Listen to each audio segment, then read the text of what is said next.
ہم نے پتہ کیا کیا ہے، لوگوں کے بارے میں منفی سوچیں، یعنی میری تو ضرورت ہے پر سپیکر والے کی کوئی ضرورت نہیں، میری تو ضرورت ہے پر الیکٹریشین کی کوئی ضرورت، یہ درست نہیں۔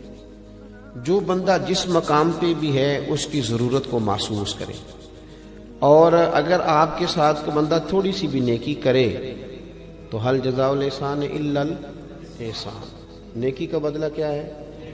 مشکور زندگی گزارنے کی کوشش کریں۔ اب نہ ہمارے ہاں ایک سوچ ڈیولپ ہوئی ہے بڑی تیزی کے ساتھ، وہ یہ ہے کہ کسی نے بھی میرے لیے کچھ نہیں کیا، سارا کچھ میں نے لوگوں کے لیے کیا ہے۔ بلکہ بہت سارے بچے اب ہمارے بالخصوص جو ذرا 18-20 سال کی عمر میں کچھ کام کرنے لگ جاتے ہیں تو وہ تو کئی دفعہ کہتے ہیں کہ اس کے بعد ابا جی کو بھی خرچہ میں ہی دیتا تھا۔ آہستہ آہستہ یہ سوچ زور پکڑتی ہے اور انسان اکیلا رہ جاتا ہے۔ اللہ کے پیارے رسول صلی اللہ علیہ وسلم نے نا تشکر، شکریہ، احسان مندی، احسان شناسی، اس خوبصورتی پر بھی زور دیا ہے۔ فرمایا من لم یشکر الناس ولم یشکر اللہ، اس نے لوگوں کا شکریہ ادا نہیں کیا، اس نے اللہ کا بھی کوئی نہیں کرنا۔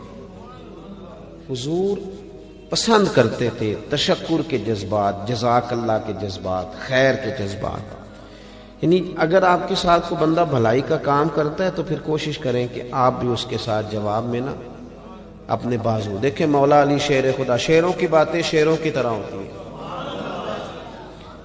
مولا علی کیا فرماتے ہیں؟ حضرت علی فرماتے ہیں جس استاد نے مجھے ایک لفظ پڑھایا، کتنا سبق بولیے گا؟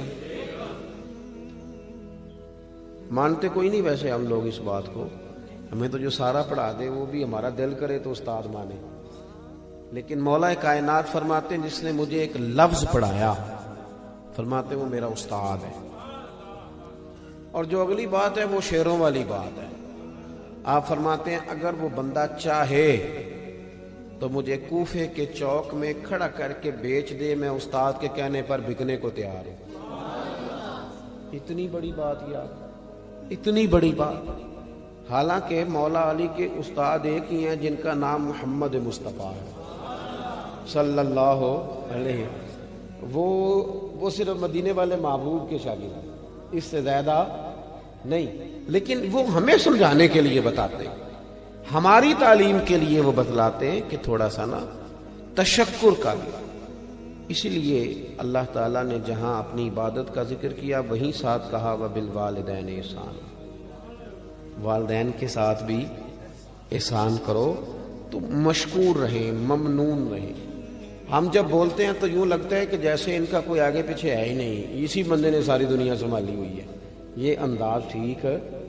آپ تھوڑا تھوڑا، اور یاد رکھیں دنیا میں بڑا ہوتا ہی وہ ہے جس کا کوئی بڑا ہوتا ہے، جس کا کوئی بڑا نہ ہو وہ بڑا۔ اسی لیے میں اکثر کہتا ہوں کہ چودھری صاحب کا پیر کوئی نہیں ہوتا، کیونکہ وہ اپنے سے بڑا کسی کو مانے گا تو پیر پکڑے گا نا۔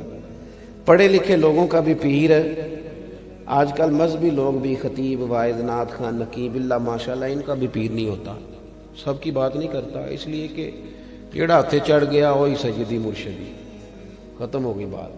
کون مطلب کسی کو باقاعدہ مانے؟ اور ویسے بھی جو میری طرح کے لوگ ہوتے ہیں مرید نہیں ہوتے، وہ سیدھے سیدھے خلیفہ ہی ہوتے ہیں، وہ زیادہ آسان کام یہی ہے۔